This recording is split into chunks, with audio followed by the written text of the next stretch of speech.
día, en una mañana tan súper especial y agradecerte.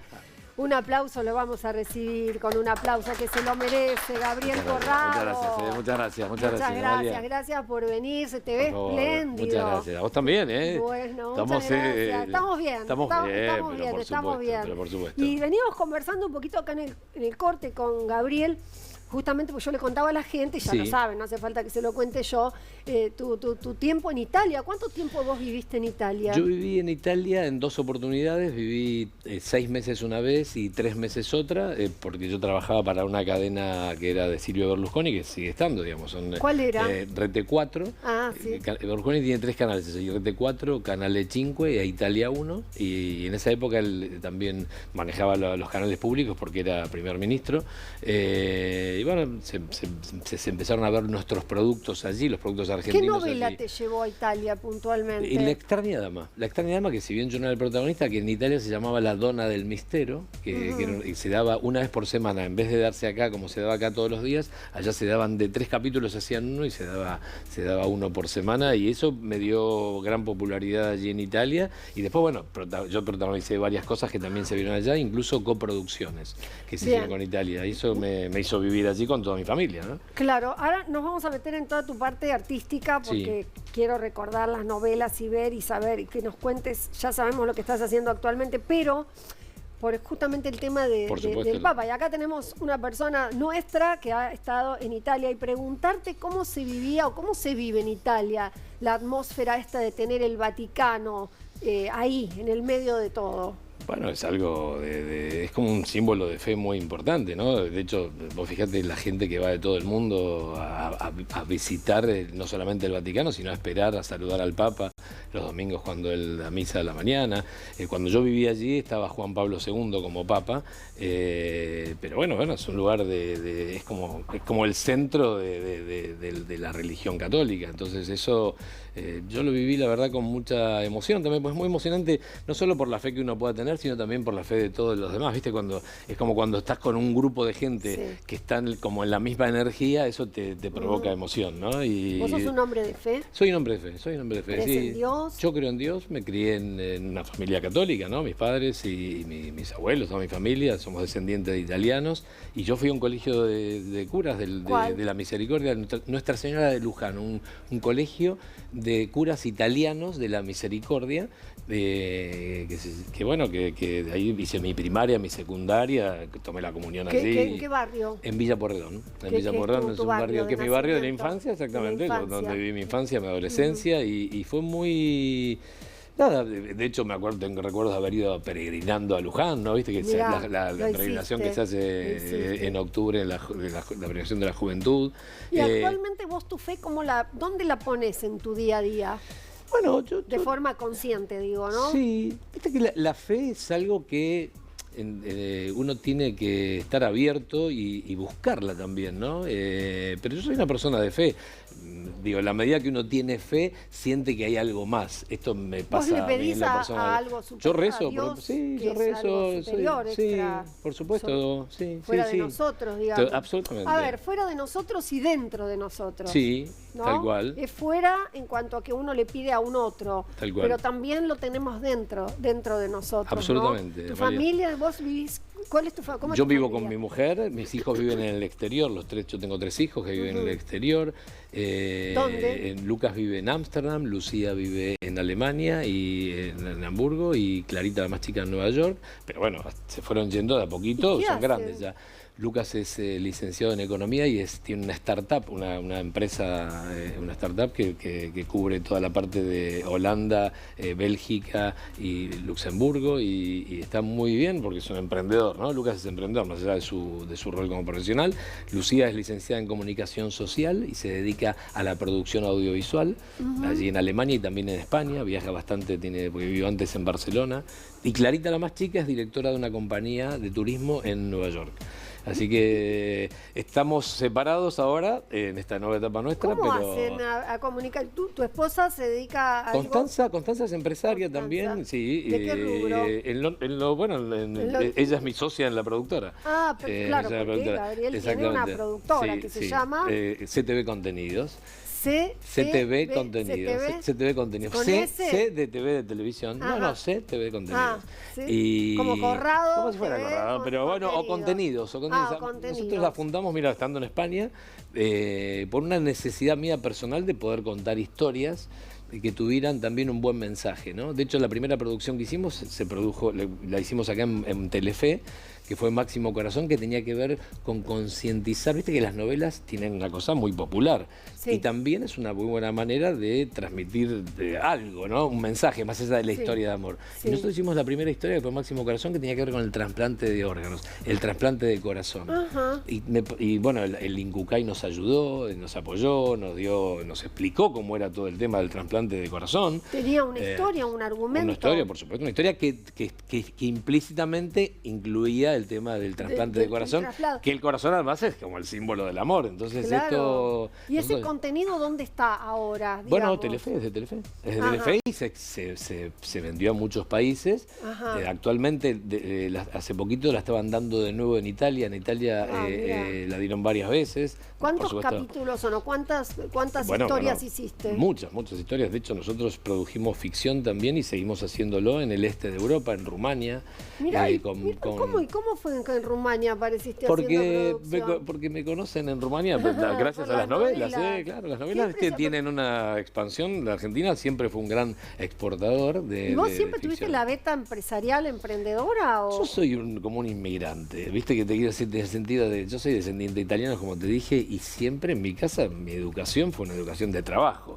Entonces, si bien yo dejé la facultad de medicina, que había estudiado 2 años, y me puse a estudiar actuación, en mi naturaleza no está, viste que lo nuestro es muy angustiante cuando te quedás sin, cuando terminas un proyecto, te quedás, como yo quería evitar esos baches, tuve siempre esta cosa de ir a buscar la oportunidad, de salir a buscar la oportunidad, y bueno, y nosotros que desarrollamos esta productora, yo te digo, en el año 99, 2000, cuando estábamos viviendo en Marbella, pues yo estaba protagonizando una ficción en España, y entonces, bueno, a partir de ahí dije, no quiero comerme este garrón de tener que esperar que me llamen.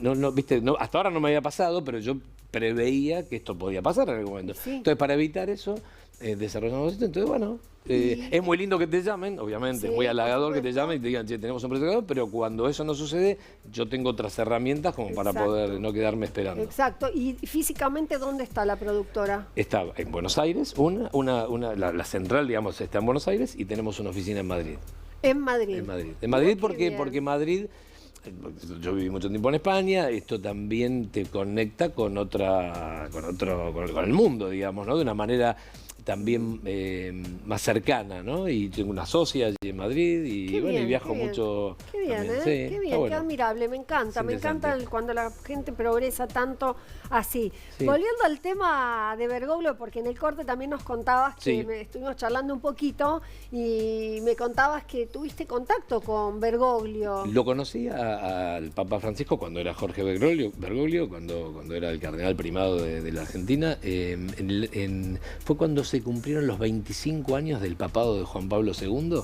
Bueno, nos llamaron a Beto Brandoni, a Valeria Massa y a mí para leer partes de encíclicas que había una especial que había escrito Juan Pablo II que tenía que ver con los artistas, y esto se hizo en la UCA. Fue algo que se hizo en distintos lugares del mundo. Una sede fue Buenos Aires, otra sede fue Nueva York y también, por supuesto, en Roma. Y bueno, y ahí lo conocí personalmente, ¿no? Fue muy lindo, digamos, haberlo conocido, una persona que tenía una energía muy particular. Por supuesto, nadie pensaba en ese momento que podía llegar a ser papa, ¿no?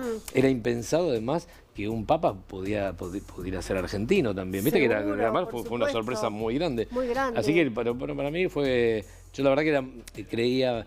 me gustaba mucho la imagen de Juan Pablo II. ¿Te acuerdas cuando vino acá por el tema de Malvinas o distintas oportunidades? Siempre me atrajo mucho su personalidad y su fuerza y su papado, ¿no? Fue como alguien que me... Y lo de Jorge Bergoglio, bueno, lo conocí en esa oportunidad y después no tuve yo... ¿Y qué percibiste de su personalidad? Bueno, que era una persona, ya te digo, que tenía que tenía como otra mirada de lo que podía llegar a ser la Iglesia sin tanta parafernalia. Algo, viste, que siempre cuando uno va al Vaticano, a mí me ha pasado, yo primera vez que fui al Vaticano fui a los 25 años, en un viaje que hice por todo el mundo, cuando me habían dado el carnet de actor y mi mejor amigo se había recibido de abogado y hicimos un viaje por todos lados, habíamos estado en Medio Oriente, en Israel, en Egipto, en Europa, en varios lugares, y me acuerdo cuando llegué al Vaticano me había sorprendido la cosa, viste, tan pomposa del Vaticano, el oro, viste, estas cosas que se contradicen un poco con San Francisco de Asís, si querés, ¿no? Ajá, que es alguien que también, o sea, el cura que me casó a mí, por ejemplo, era un franciscano, yo creía mucho más en esa corriente de la iglesia. Y me parece que el Papa Francisco justamente lo que trajo a la iglesia es un poco eso, de humildad, ¿no? De esto que yo escuché que estaban hablando ustedes antes, que usaba los mismos zapatos, o que no tenía, ¿te acordás que usaba anillo de plata, no usaba un anillo de oro? Me parece que él también, también como jesuita que era, le dio como una mirada... más austera. Sí, más austera, esa es la palabra, austeridad. Más austera y de gran profundidad también, ¿no? Sí. Bueno, y además también una mirada donde él también tenía un protagonismo político muy importante, muy ¿no? fuerte. Y también dicen que tenía mucho sentido del humor. Sí. Así es lo que se dice. Yo la verdad que no lo he conocido, ni tampoco fui al Vaticano en los tiempos. Sí, que fue papa, claro. Pero tengo entendido que también tenía mucho sentido del humor. Bueno, tiene sentido del humor y fíjate que era muy futbolero. Fíjate la cosa de nunca se había hablado de qué equipo era un papa. La verdad es esta, nunca sabía, yo no sabía qué equipo era Juan Pablo II. ¿Vos sabías? No teníamos ni idea. No, ni idea. De un equipo polaco seguramente, pero Juan Pablo II, digo, ponía en primera plana a San Lorenzo y a todos los fanáticos. Y de hecho, buen argentino, ¿no? Como buen argentino. Futbolero. Sí, tal cual. Mientras que hablamos, quiero invitar a los chicos. Chicos, vengan a ubicar. Por favor, que están así acá. tenemos el placer de hablar todos con Gabriel. Quiero también ya nos saludamos. Sí, ya se saludaron, ya nos saludamos. No, me gusta el recorrido de las novelas. Porque, ¿Cómo? Rosy, me encanta porque también entiendo que la gente que nos ve es gente que ha estado ligada con las novelas también. Es un público que sabe mucho de televisión, que todavía le interesa mucho la tele. Claro que sí. ¿Qué novela? Bueno, y por ejemplo, ahí estábamos viendo fotos que la producción buscó de Gabriel con Andrea del Boca. Andrea también ha abierto un mercado, ¿no? En Israel y en un montón de lugares. Sí. Enorme. Y una de sus novelas, vos hablabas de que ustedes tocaban temas que abren al debate, ¿no? Total. En una de las novelas que no recuerdo, vos me dirás si estabas o no, se hablaba del HIV, ¿no? Con Teresa Visconti, no me acuerdo si era... No. Esas fueron las Celeste, siempre Celeste, ¿no? Que estaban... Pero yo la que hice Bermúdez. Claro, con Gustavo ella hizo 3 novelas, Antonella, Celeste y Celeste siempre Celeste. Ahí tocaba. Vos Perla Negra, ¿no? Claro, yo hice Perla Negra y Zíngara, pero vos sabés que en Perla Negra, por ejemplo, fíjate eso, pero en Perla Negra, que fue un éxito muy importante, y nosotros fuimos a Israel a filmar en un par de oportunidades, ahí también metíamos un tema muy importante que tenía que ver con el trasplante de médula. Sí. Por eso digo, rescato que la telenovela como género es un género muy popular y también sirve para concientizar a la gente de distintas cosas. Esto que vos dijiste Nosotros también, porque toda la comunidad gitana que ha sido estigmatizada muchas veces, la mostraban desde otro lado, ¿no? Por supuesto, ella era la Zíngara divertida, pero digo, se hablaba también. Andrea. Esas 2 novelas fueron las que yo hice con Andrea. Pero volviendo a lo de Perla Negra que te dije, haber ido a Jerusalén, haber estado en el Muro de los Lamentos, haber visto lugares en el Monte de los Olivos, o sea, para distintas religiones, tanto la católica como para los judíos, también fue muy fuerte ver ese tipo de contenido. Y nosotros cuando fuimos al hospital Hadassah, que es un hospital que está en Israel, en el medio de la montaña, protegido, que es un lugar muy importante donde se hace trasplante de médula por el tema del cáncer de médula, el cáncer de sangre, perdón. Claro. Entonces, de la leucemia. De la leucemia, yo creo que el trasplante de médula aplica para eso. Pero nosotros estuvimos ahí con una eminencia, que era el doctor Slavin, y lo entrevistamos como si porque nosotros en la historia pasaba que el que era mi hijito, que yo no sabía que era mi hijo, tenía que recibir un trasplante de médula y yo le daba... Que era Enrique Torres, ¿no? El autor de Enrique Torres. De la ¿Eso te inspiró a lo que vos después decidiste hacer contenidos que tuvieran otro mensaje en medio de la novela? Sí, yo creo que tiene que ver también con una necesidad personal de que el contenido sea un poco más que una historia de amor, digo. Me parece que es fantástico una historia de amor, Pero todo eso tiene que ver con mis valores, ¿viste? Uno quiere trascender o quiere que se acuerden de uno o quiere que la gente sepa que uno es... Deja algo. Sí, y también, y que estás haciendo algo que está bueno para los demás, ¿no? Claro, porque los productos, como bien te decía, no se ven solamente acá. O sea, el hecho de que yo pude poner un pie en el este de Europa como productor fue gracias a lo que produjimos acá en la Argentina. Eso también... ¿Vos estabas en las producciones de las novelas de acá? ¿Vos eras parte en la producción? Bueno, no. En ese momento no, eras abocado a la actuación. Exactamente, yo era el protagonista y el productor era o Raúl Lecouna o Telefe o Canal 9 cuando trabajé. ¿Vos ibas observando mientras tanto la parte de la producción? Me encanta, Amalia, me encanta el tema, yo soy muy curioso. Fue como tu escuela también, ¿no? A nivel de producción. Es que la Argentina tiene un nivel de producción impecable, es increíble, de verdad, en esto con muy poco hacemos mucho. Hiciste acá también, en el 13, bueno, acá estamos en Magazine, pero viste que como es el 13, Sartear somos todo, primos hermanos decimos, todos. Hombre de mar. Hombre de mar. Hombre de mar. ¿Con quién fue esa? Con Viviana Sacone. Esa fue una gran producción, fue una gran producción de Canal 13. ¿Y de qué trataba? Era una historia de un pescador, aparte fue muy lindo porque me tuve que ir a vivir a Mar del Plata. ¿Cuánto tiempo? 8 meses, estuve ahí 8 meses viviendo en Mar del Plata con toda mi familia, la pasamos bárbaro, fue muy emocionante. ¿Hijos chicos tenías en ese momento? Sí, bueno, Lucas, el mayor, que ahora tiene 34, tenía 7, estaba empezando primer grado. O sea que escolarizados en Mar del Plata. Primer grado empezó allí, en el Trinity, en el colegio. Ahí está, mirá, estamos viendo bueno, imágenes. Eso fue... Para Mar del Plata, para la ciudad, fue muy impactante porque nunca se había hecho una telenovela. Ya se habían hecho teatro, obviamente, todos. Me imagino que habrás actuado también ahí, claro. Y también se había hecho alguna otra película, pero hacer una novela con el corazón de Mar del Plata, que es el mundo de la pesca. Claro. Entonces, era muy lindo llegar a la banquina y saludar a todos los pescadores, que es un laburo muy riesgoso, ¿no? El tema de salir a pescar. Sí. Así yo me tuve que dejar la barba y el pelo largo, que tampoco era algo habitual. Viste que los galanes hasta ese momento estaban todos afeitaditos, pelito cortito. Bueno, yo ahí tuve que dejarme barba, pelo largo. Ahí te vemos, mirá, justo. Con unos pelos ahí, bueno, fenomenal. Mirá, perdón que me tapo así, pero es por la luz. Por la luz, ¿no? Pero fue una gran producción y el canal se la jugó porque yo venía yo pasé de Telefe a Canal 13 en ese momento, que era como pasar del Real Madrid al Barça, ¿no? Para mí era muy bueno. Totalmente. Y bueno, y fue una novela muy linda, se hizo toda en exteriores. No había ninguna locación, digamos, que fuera decorado. Todo era verdad. Todo era real. ¿Y Viviana Sacone qué hacía? Viviana Sacone era una chica de una buena familia que se enamoraba de un chico que era un pescador. ¿Y que dónde te conocía? Y nos conocíamos, bueno, es una buena pregunta. Nos conocíamos, mirá, en una especie de convento donde ella iba a colaborar y yo también ayudaba llevando comida, que era el cura del pueblo, como si fuera de ahí de Mar del Plata, de la ciudad. Y a partir de allí nos conocíamos también. El típico encuentro, viste, medio accidentado de ¿Y la invitaste a pescar? No lo invité a pescar. No, bueno, viste, típico que las parejas en las novelas empiezan discutiendo, empiezan medio peleadas y se enamoran como un flash, ¿no? Claro. Entonces ese flechazo, como pasa en la vida también. Claro. Y yo tenía una casita muy linda, que es la única casa que existe en Mar del Plata sobre la línea del mar, que es cerca de Waikiki, para que te ubiques cerca, como yendo para el Faro. El Faro. Y es una casa divina, chiquitita, que existe, que está sobre la playa. Entonces ahí el canal, bueno, alquiló la casita esta, ¿Y vos vivías en esa casita? No, el personaje. Mi personaje. No, yo no. ¿Y vos dónde vivías? Yo vivía en el barrio Los Troncos, nos habían alquilado una casa, porque yo fui con mis mujeres, con mis hijos, con mis perros. Bueno, estaba toda familia.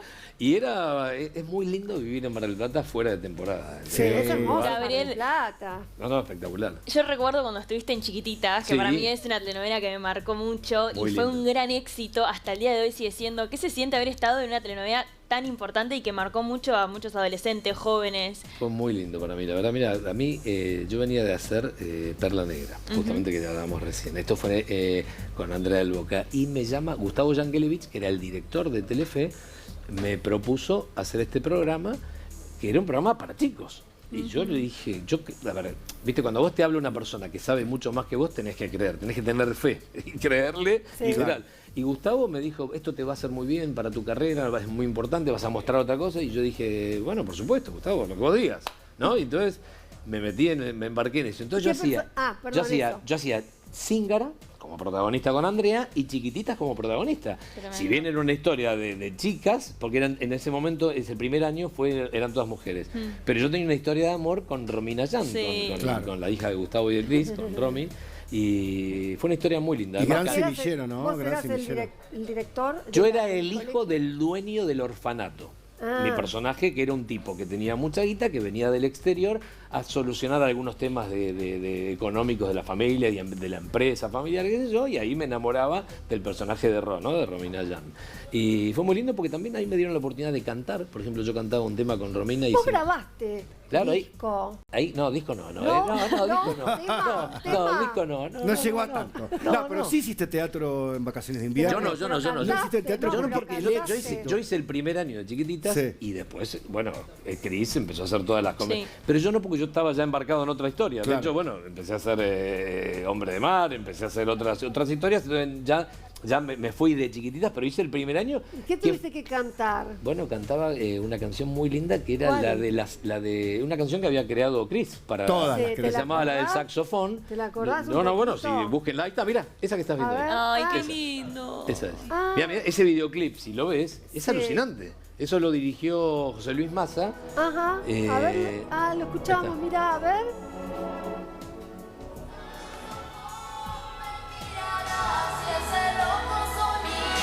Es muy lindo videoclip. Fue muy lindo. Sí. Qué bárbaro, Muy bueno. Eso fue en el 95, ¿no? Eso fue en el 95. Y la verdad que para mí fue muy groso. De hecho, hoy, no sé qué edad tenés vos. 28. 28, bueno, para eso son muy chicas, pero yo creo que gente muy joven que me saluda y me reconoce, digo, también por esta historia, ¿no? Que fue una historia totalmente para chicos. Justamente hablas de las generaciones. Y si fuiste el galán, sos el galán de varias generaciones. El galán que sigue habitando. Por eso te quería preguntar, ¿a quiénes ves como próximos galanes en la televisión argentina? Wow, la Argentina, hablábamos de semillas, la Argentina es una fábrica de actores y galanes de toda la vida, de toda la historia. Si vas a pensar, digo, si vos vas a, qué sé yo, o sea, a la época de Bebán, Arnaldo André, digo, Arnaldo, si viene paraguayo, pues se hizo Estuvo acá. Con nosotros la semana pasada. Jorge Martínez. Un montón, digo, Pablo Alarcón, digo, grandes galanes, Antonio Grimau, tipos que, entonces, yo digo, hablar de... Hay un montón de chicos jóvenes que son... Lo que pasa es que, viste que hoy no se produce telenovela, hoy hay series Netflix o Amazon o cine, ¿no? Entonces, pero hay un montón de actores jóvenes que son muy talentosos. Además de tener un buen aspecto físico, ¿no? Y tal vez también se me ocurre, yendo a lo que vos decís, Facu, que al tema del valor físico, no sé, capaz que estoy equivocada, ¿no? Creo que sé dónde vas y coincido. Lo cierto que tenía como mucha fuerza. Mucha importancia. Que por ahí hoy hay otros costados que se esperan de un hombre, en todo caso. Mira, por ejemplo, La Mote en Envidiosas es un galán que es repartidor de un supermercado chino, que no tiene el estereotipo de por ahí de los que en la época escribían para vos. Que sos de ojos claros, el hijo del empresario. Por ahí, bueno, en Hombre de Mar te pusiste rústico. Claro. Pero ahora ya creo que el galán puede tener pancita. Antes no sé si se lo permitían a un actor, firmarle un contrato a un actor que no tenga el cuerpo hegemónico. Sí, yo creo que había distintos tipos de galanes. Digo, la verdad, Osvaldo Laport, por ejemplo, era un tipo que hizo de indio, ¿te acordás? Sí. Más allá del horizonte y estaba como... Y mi perfil no era ese. Yo yo no iba al gimnasio a hacer pero era válido el personaje que él hacía y también era válido hacer de un pescador. Yo para ser Hombre de Mar tuve que bajar 8 kilos. Estaba morfando de vacaciones. Tenías que tener un aspecto náufrago, tenía que tener un aspecto más, más pescador. Bueno, digo, el tema es no quedarte con lo que a estar abierto a poder modificar tu cuerpo, tu estilo, tu look.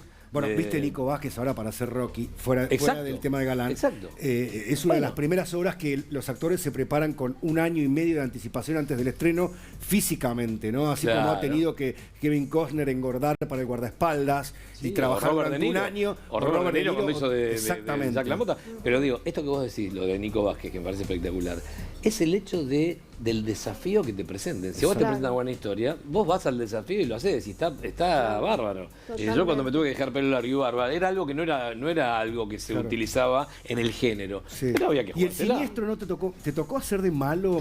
Sí, bueno. Recordame, ¿verdad? Suar me llamó para hacer los últimos 3 meses de Malparida. Malparida, Juana. Entonces yo ahí hice de un personaje muy interesante que era el almirante, que era un personaje que era el tío de Gonzalo, el tío de Gonzalo Heredia, que era el protagonista, y se enamoraba del personaje de Juana, pero desde un lugar. Entonces yo le dije a Adrián, Adrián, lo único que te pido es que este villano no sea un tonto. Digo, que sea un tipo inteligente, que sea creativo y que sea interesante, para que sea más tridimensional, ¿viste? Para no ser el típico yo soy malo, porque si no, no tiene sustento. Entonces, y fue bárbaro, lo escribió Marcos Carnevale de una manera impecable, y para mí era una gloria poder hacerlo. Pero por eso digo, yo creo que Argentina tiene una gran calidad de autores, que esta es la clave, tener un buen libro. Estamos viendo Malparida, mirá. Mirá, ahí está, ese era el personaje del almirante, que era bárbaro. Era interesantísimo, era ser un villano pero con onda, no un villano, ¿viste? Claro. No un villano que ya lo veías y decías es un villano. Exacto, que no lo veas venir. Claro, que no lo veas venir. ¿Viste?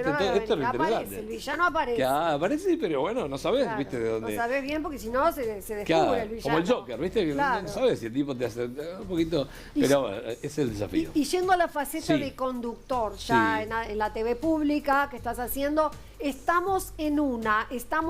¿Vos le pusiste el título? Estamos en una es un tema que surgió cuando empezamos a pensar en ideas de títulos, y queríamos buscar un título que sea también más cercano a la gente más joven, porque nosotros tenemos un equipo de gente de distintas edades. 30 y pocos, 28, 40 y algo, ¿entendés? Yo que tengo 64, digo, entonces pensamos en una frase que usan mucho los jóvenes, estamos en una. Y estar en una es también... Estamos en una, se usa mucho. Estamos en una, ¿no? Sí. ¿Qué estamos significa en una? Es como cuando estás en una, cuando te... Estás en algo. Que estás en algo, sí. Claro, estar en una tiene que ver con algo de estar en algo. Pero en la vida personal María, estamos también. en una. ¿Dónde? Yo te escribo, Yuyi, te escribo para hacer algo y me decís, no puedo, Lu, estoy en una.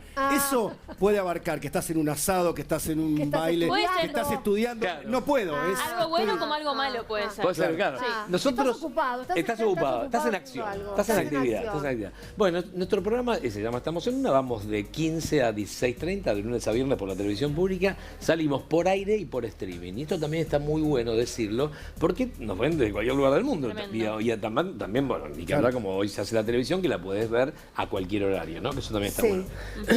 Y me divierte porque viste que vos lo estás haciendo y lo haces muy bien. Viste que de verdad, y es muy lindo entrevistar gente, conectar desde otro lugar. Es hermoso. Y yo le agrego, yo toco guitarra desde muy chico. Y canto, y tenía una banda de rock a los 13 años. Entonces yo, bueno, los viernes toco la guitarra con algunos invitados. También juego al ping-pong. Yo jugué tenis desde muy chico, entonces juego al ping-pong y los desafío. El otro día vino, por ejemplo, Fabián Vena y le jugué un partido. Algunos me ganan, otros gano yo, pero algunos se van muy ¿Cómo nunca usaron tu expertise para tocar la guitarra en una ficción? ¿Cómo? Bueno, yo toqué toqué guitarra. ¿Sí? Pasa que por ahí vos sos muy joven. No soy tan joven, pero en primer amor toqué una vez la guitarra en el momento. Sí, yo lo he aplicado, pero más allá de eso, acá, bueno, y de hecho lo que te dije, en chiquitita yo cantaba, digo, es algo que por ahí no era tan habitual que un personaje cantara, con un videoclip de ese nivel. Pero acá lo hago, me encanta. Entonces voy a hacer un programa que me divierte. Las autoridades del canal de la televisión pública nos han aprobado la posibilidad de hacer este tipo de cosas, que no sea un magazine clásico para hablar de los demás, sino hacer un magazine, un show televisivo, que sea más divertido, más arriba, jugar, cantar. Tenemos un cómico. ¿Lo producís vos? No, lo produce Tomás Serena, se llama Damián Bachman, es el productor. Sí, claro. Pero yo tengo la responsabilidad artística y eso me encanta. Claro. Porque si no, digamos, a mí a esta altura del partido quiero hacer algo que me den ganas de levantarme a la mañana y eso te da comodidad para trabajar porque te dejan libertad en la TV pública. Fundamental. Pero no es una TV pública. Yo, digamos, lo que yo quiero hoy en la TV pública, donde sea, si me llaman, que me dejen opinar, digo, porque si no, ¿entendés? Dentro de las posibilidades, ¿no? Para que sea alvo que me calce bien. Claro, Aparte de la TV pública, como hablábamos hace un rato también, que estuvimos conversando, te ve todo el país sabe lo que pasa en la TV pública. Las provincias de nuestro país saben lo que sucede en la TV pública. Es cierto. Lo cual te abre otro montón de puertas para las fiestas regionales, para desfiles, para eventos. Y es un público federal, digo. La verdad que la función de una televisión pública es esa, llegar a todo el país. Y realmente se ve mucho. Yo, viste, por Instagram, oíste, la gente te manda mensajes. Si se midiera el rating en el interior del país, seguramente la TV pública tendría muchísimo más número, no se mide. Pero es el único, uno de los pocos canales que puede ver la gente gratuitamente, masivamente, ¿no? Señorita Rosy, perdón, porque la señorita Rosy quiere preguntar. Yo siento mucha admiración hacia vos, de verdad. Estoy muy contenta que estés acá. Quería preguntarte, ¿cómo es un día de Gabriel Corrado fuera de las cámaras? ¿Qué te gusta hacer? Mira, yo soy una persona común y corriente, pero soy muy hiperkinético. O sea, yo arranco a la mañana, salgo a correr antes de desayunar, salgo a correr. ¿En ayunas? Me levanto, sí, en ayunas. Me levanto a las 8 de la mañana, ponele, 8 y media, a veces 7 y media, pero me levanto temprano para poder aprovechar el día, para poder, sentirme bien físicamente, y me hace muy bien, descubrí que me hace muy bien, había un par de kilos que no podía bajar, y me ayuda mucho el tema de cenar, ponerle a las 9 de la noche, 9 y media, y a la mañana siguiente recién desayunar tipo después de las 12 horas. Que le llaman desayuno intermitente, pero la verdad no sé si es intermitente o no, pero yo trato de que pasen más de 12 horas. Salgo a correr, como te dije, vuelvo, me doy un baño, desayuno, y después de eso, bueno, estudio, preparo el programa con Anita Torres Castro, que es la productora ejecutiva, que me ayuda a organizar todo eso. Vemos cuál es el invitado, estudio el tema del invitado que viene o la invitada, que es muy importante, ¿viste? Saber a quién vas a entrevistar. Por supuesto. Fundamental. Y bueno, y colaboro con toda esa parte y también en la parte que tiene que ver con la productora, terminé de escribir hace muy poquito un guión de cine, que es la primera vez que yo digamos, te iba a preguntar por el cine también. Te iba a preguntar, ¿vos has hecho cine también? Ahora estreno una película, el 1 de mayo se estrena, no yo estreno, se estrena una película que se llama Mensaje en una botella, que la protagonista es Luisana Lopilato, que bueno. Se estrena el 1 de mayo, es una comedia disparatada, se las recomiendo porque te vas a matar de risa. ¿Qué haces? ¿Qué haces? No es spoilear, pero bueno. No, pero no es spoileo, yo hago de mí. Y en ese Gabriel Corrado que interpreto, es como un Gabriel Corrado distópico, ¿viste? Es muy interesante, está muy bueno. Viajamos en el tiempo, no quiero contar más nada, pero el 1 de mayo se estrena en todos los cines y después se va a ver al mes o mes y medio, que se va a ver en una plataforma. Y a vos te llaman por tu proyección internacional. Bueno, te llaman por vos, pero primero y principal. Me llamó Gabriel. ¿Influye la proyección internacional cuando las productoras te eligen? Yo creo que tendrá algo que ver, pero la verdad es que me llamó un director que yo no conocía personalmente, que es Gabriel Nessi, que él dirigió Todos contra Juan. ¿Se acuerdan? Todos contra Juan, esto que hacía Gastón Pols. Gabriel empezó produciendo programas periodísticos. Yo trabajé con él en Ideas del Sur, en un programa periodístico, armando los guiones. Y de a poco tal vez lo tenía ya, por supuesto, pero sus comienzos... Muy capo. Gabriel Nessi, muy capo. Dirigió varias cosas, Días de vinilo, en cine. Esta película es fantástica. Luisana Lopilato la rompe. También está Benjamín Vicuña, Benjamín Amadeo, Luciano Cáceres. Bueno, un elenco increíble, muy bueno. Esta cosa, viste, que como los ingleses que hacen comedias que son un montón de estrellas. O sea, hay un montón de figuras, ¿no? Bueno, esta es una historia donde obviamente la protagonista es Luisana, ¿eh? Y filmamos acá y en Mendoza. Y tiene que ver con el tema del mundo del vino. Y Mensaje en una botella, bueno. Ella produce también, porque ella está produciendo La vida de Pepita la Pistolera. ¿Quién, Luisana? Luisana misma se pone en la piel de Margarita, no recuerdo el nombre. Bueno, alguien de Mar del Plata ese. Esta mujer existió. Sí. Pepita la Pistolera. Le llamaban, ¿te acuerdas que era una mujer de Mar del Plata? Estuvo involucrada en el caso Cabezas. Claro. Que no sabíamos quién era, pero siempre decías, che, pero ¿esta quién es? ¿Pepita la Pistolera? Claro, yo no sabía ni que existía. Le habían puesto ese mote a alguien que existió, ¿no? Sí, estuvo involucrada en el caso Cabezas. Ah, mira. Sí, Margarita de Pistolera, una mujer de Mar del Plata que... relativamente reciente. Relacionada en los 90, creo que fue en los años 90 que la capturan a ella. Como la jefa de una banda, etcétera. Y es una vida muy rica y Luisana produce y se pone en la piel de Pepita, que tiene que afearse, por así decirlo, porque Luisana es un ángel divino y es un desafío para ella. Ella lo va a producir, pero esta no. Esta es una producción de Cuarzo Producciones. también Frontera Films, Leyenda Films, son varias productoras. Varias productoras, y la verdad que es fantástica, y filmamos, como te decía, en Buenos Aires y en Mendoza. Mendoza para filmar, ¿no? O sea, Mendoza es divino, ¿no? Te tomás los mejores vinos además, pero digo, es una provincia que tiene un montón de valores agregados, el hecho de su geografía, el tema de tener los Andes ahí, así que fue muy interesante. Bueno, señor Facundo. ¿Puedo preguntar una más? Sí, puede preguntar, Facundo. Recién hablabas de las redes sociales, también está la aparición de las plataformas. Si bien son un gran avance, ¿no sentís que un poco le robaron la magia a lo que eran las telenovelas? Porque uno me acuerdo cuando yo era joven, mi mamá, por ejemplo, 4 de la tarde se ponía religiosamente adelante del televisor a ver las novelas. ¿No sentís que eso hizo un poco se perdiera la magia de las telenovelas? Yo lo veo como una oportunidad para estar más cerca del público.